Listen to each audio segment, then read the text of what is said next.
ओम। हम सब के आदरणीय आदरास्पद पूज्य आचार्य जी, संस्थापक गुरुकुल विश्व भारती रोहतक, सम्मानित शिक्षक वृंद, प्रिय विद्यार्थियों, धर्म के 10 लक्षणों में अंतिम लक्षण है अक्रोधः, अर्थात क्रोध न करना। क्रोध व्यक्ति के विवेक को समाप्त करता है। बहुत सुंदर चर्चा गत उपदेश में पूज्य आचार्य जी से हमने श्रवण की। एक बार गुरु द्रोणाचार्य अपने सभी शिष्यों को, कौरव पांडवों को पढ़ा रहे थे। एक दिन उन्होंने उपदेश किया, क्रोध मत करो, और सबको कहा कि इस पाठ को याद करके आना है, कल सबसे यह पाठ सुना जाएगा। अगले दिन सभी विद्यार्थी एकत्र हुए। गुरुजी ने पूछा कि कल वाला पाठ किस किस को याद हो गया है, तो सभी ने कहा कि मुझे भी याद हो गया, मुझे भी याद हो गया। सब ने अपना पाठ सुना दिया, क्रोध मत करो। लेकिन युधिष्ठिर ने कहा कि मुझे पाठ याद नहीं हुआ अभी। तो गुरुजी ने कहा चलो कोई बात नहीं, इस पाठ को कल याद करके आना। तो अगले दिन भी कहा कि मुझे याद नहीं हुआ। ऐसे 4-5 दिन बीत गए तो गुरु द्रोणाचार्य को क्रोध आ गया, और जब क्रोध आया, गुस्सा आया, तो गुस्से में जो है युधिष्ठिर को दंड दिया, और दंड देने के बाद वो हाँफने लगे, और युधिष्ठिर मुस्कुराते हुए उस दंड को सहन करते रहे। जब दंड पूरा हो गया तो कहा कि गुरुजी, मुझे अपना पाठ याद हो गया है, अर्थात क्रोध नहीं करना चाहिए। इतना सब कुछ दंड देने के बाद भी मैंने अपनी सहन शक्ति को नहीं खोया, अपने धैर्य को नहीं खोया, और मैंने जो है क्रोध के ऊपर विजय प्राप्त कर ली। अर्थात क्रोध मत करो, ये छोटा सा उपदेश सरल है सुनने में, लेकिन इस क्रोध वाले उपदेश को धारण करना, अपने जीवन में चरितार्थ करना सरल कार्य नहीं है। तो इतना सुंदर उपदेश पूज्य आचार्य जी का हमने श्रवण किया है। मैं पुनः निवेदन करूंगा पूज्य गुरु जी से कि वो हमें शास्त्रोक्त वचनों के द्वारा मार्ग प्रदर्शित करें। पूज्य आचार्य जी। विद्यार्थियों की सर्वविध उन्नति के लिए समर्पित श्री आदरणीय आचार्य नंद किशोर जी, अनुभवी एवं कर्तव्य पालक अध्यापकगण तथा प्यारे ब्रह्मचारियों,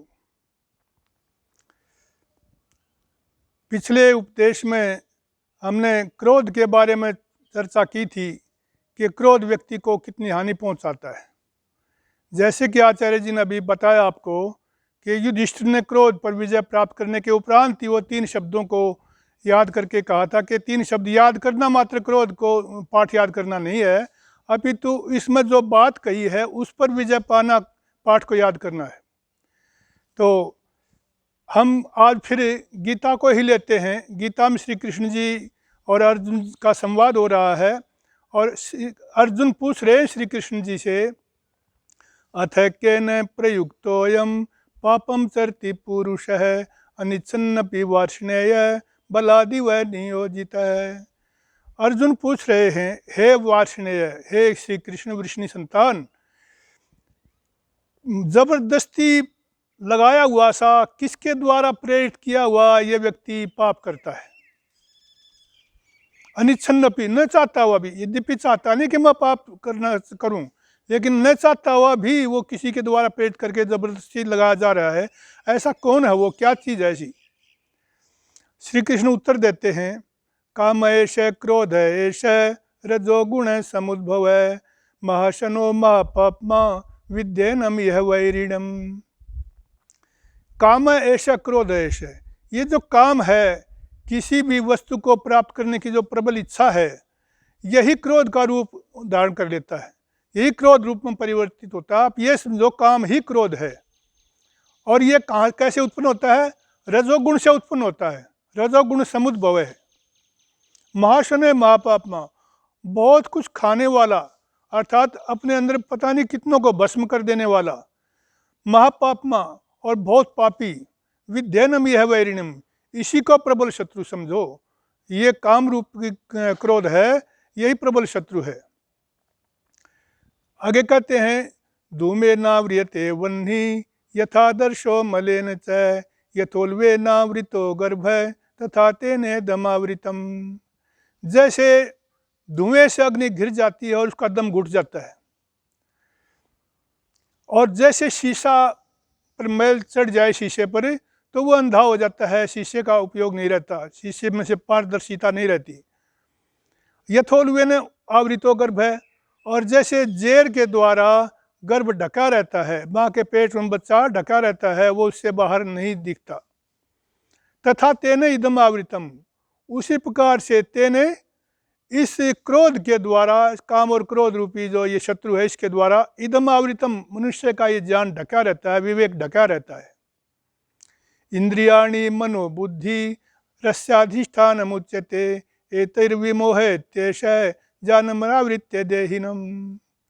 इंद्रियां, मन और बुद्धि अस्य अधिष्ठानम उच्यते, इसका निवास स्थान है। इनके द्वारा ये शरीर में प्रवेश करता है।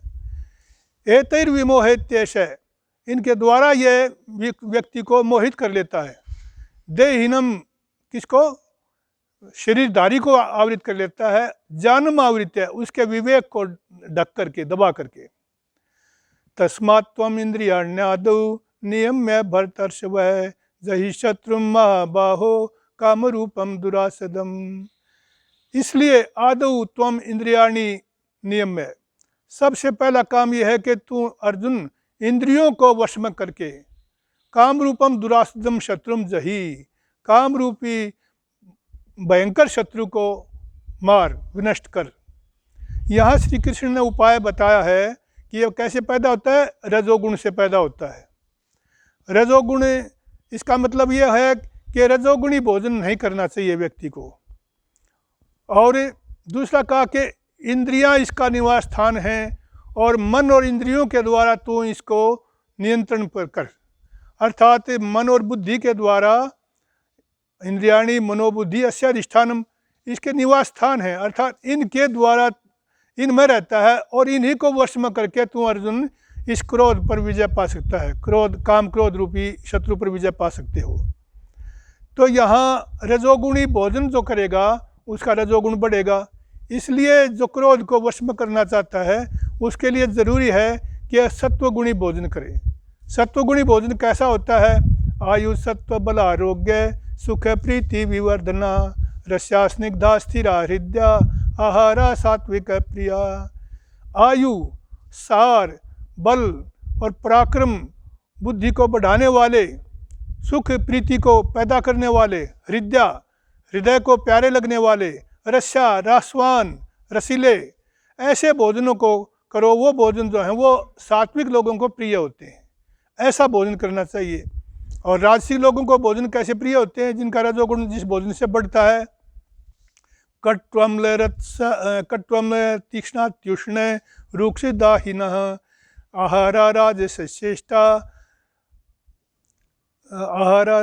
श्रेष्ठा दुख शोकामय प्रदः। जो कड़वे, अत्यंत तीखे, बहुत खट्टे और मिर्च आदि तीखे पदार्थ खाने वाला जो व्यक्ति है वो उनको खाता है तो उसका रजोगुण बढ़ता है, उससे उनका दुख, शोक और रोग बढ़ते हैं। ये पदार्थ व्यक्ति को दुख, शोक में, रोगों में फंसा देते हैं। तो यही कारण है कि व्यक्ति फिर क्रोध भी स्वाभाविक, जैसा खाया अन्न वैसा हुआ मन। तो जैसा व्यक्ति भोजन करेगा, जैसा व्यक्ति का आहार होगा, वैसा ही उसका मन बन जाएगा, वैसा ही उसका स्वभाव बन जाएगा। और इसके अतिरिक्त हमें सबसे पहले ये ध्यान रखना चाहिए, जिस व्यक्ति में क्रोध प्रबल होता है, भोजन का तो ध्यान रखना ही रखना होगा। इसके अतिरिक्त वो एक निश्चय करे, प्रतिदिन प्रातः उठ करके आत्मचिंतन करे कि आज कोई भी परिस्थिति पैदा हो जाए मेरे सामने, मैं अपने पर नियंत्रण रखूँगा, क्रोध नहीं आने दूंगा। बार बार के चिंतन से, अभ्यासेन वैराग्येण गृह्यते, अभ्यास के द्वारा कोई भी काम सिद्ध होता है। अर्जुन इतना प्रबल, इतना बलशाली धनुर्धारी बना तो अभ्यास के कारण बना। युधिष्ठिर ने क्रोध पर पाई तो बार बार के अभ्यास से क्रोध पर पाई। तो इसी प्रकार से अभ्यास करते करते प्रतिदिन निश्चय करे कि आज मैं क्रोध नहीं करूँगा। फिर कोई घटना हो जाती है जीवन में तो ध्यान रखिए, हाँ अब मेरे सामने ये घटना आ रही है और मैं इस घटना के अंदर अपने को उत्तेजित नहीं होने दूंगा, क्रोध में नहीं आने दूंगा, आवेश में नहीं आने दूंगा, अपने पर नियंत्रण रखूंगा। तो इस प्रकार से प्रतिदिन का ध्यान करने से, बार बार का अभ्यास करने से व्यक्ति क्रोध पर विजय पा सकता है। ओम। बहुत बहुत धन्यवाद पूज्य आचार्य जी का। क्रोध पर विजय प्राप्त करने के उपाय पूज्य आचार्य जी ने बताए हैं। और रजोगुण से उत्पन्न क्रोध काम से ही क्रोध उत्पन्न होता है, और रजोगुण आहार से उत्पन्न होता है। जैसा आहार वैसा विचार। तो कटु, अम्ल, लवण, अति उष्ण, रुक्ष और दाह पैदा करने वाले भोजन को, अन्न को जो ग्रहण करता है तो उसमें राजसिकता पैदा होती है, और वही राजसिकता चंचलता उत्पन्न करती है, मन को अस्थिर करती है। मन अस्थिर होगा, विचार अस्थिर होंगे तो व्यक्ति विचलित रहता है। तो इन विचलनों को यदि हम दूर करना चाहते हैं तो राजसिक आहार को त्याग करके, तामसिक आहार को त्याग करके, और हम निरंतर सात्विक भोजन न करें। भोजन करने से हमारा मन शुद्ध परिशुद्ध होगा और उसी से हमारी निरंतर उन्नति होगी। छिद्रेष्वनर्था बहुली भवन्ति। यदि एक भी छिद्र है तो वो छिद्र लगातार फिर निरंतर बढ़ते ही जाते हैं। एक अवगुण व्यक्ति के अंदर आ जाता है तो वही एक अवगुण सैकड़ों अवगुणों को उत्पन्न कर देता है, और व्यक्ति धीरे धीरे उन छिद्रों को बंद करना प्रारंभ करेगा तो निश्चित रूप से उसका कल्याण होगा। यदि हम जीवन में अपने जीवन को उन्नत करना चाहते हैं, साधु संपन्न करना चाहते हैं, तो इन अवगुणों को, दुर्गुणों को, दुर्व्यसनों को, दुखों को निरंतर त्यागने का प्रयास करें। विश्वानि देव सवितर दुरितानि परासुव। ईश्वर से हम कामना करें कि जितने भी दुख, दुर्गुण, दुर्व्यसन हैं वो हमसे सदैव दूर रहें। यत भद्रम तन्न आसुव। और जो कल्याणकारक गुण, कर्म, स्वभाव और पदार्थ हैं वो नित्य हमें प्राप्त होते रहें। तो ऐसी परमपिता परमात्मा से हम कामना करें। पूज्य आचार्य जी ने जो विवेचन क्रोध उत्पन्न होने का किया है उसको हम निरंतर मन में धारण करके और उस पर कार्य करेंगे तो निश्चित रूप से इस दुर्गुण से हम बचे रहेंगे और जीवन हमारा सुखमय बनेगा। अपने जीवन की उन्नति होगी, और जब स्वयं की उन्नति होती है तो वो परिवार, राष्ट्र, समाज सब की उन्नति करने का निरंतर प्रयास करता है। पूज्य आचार्य जी का बहुत बहुत धन्यवाद, आभार। ओम।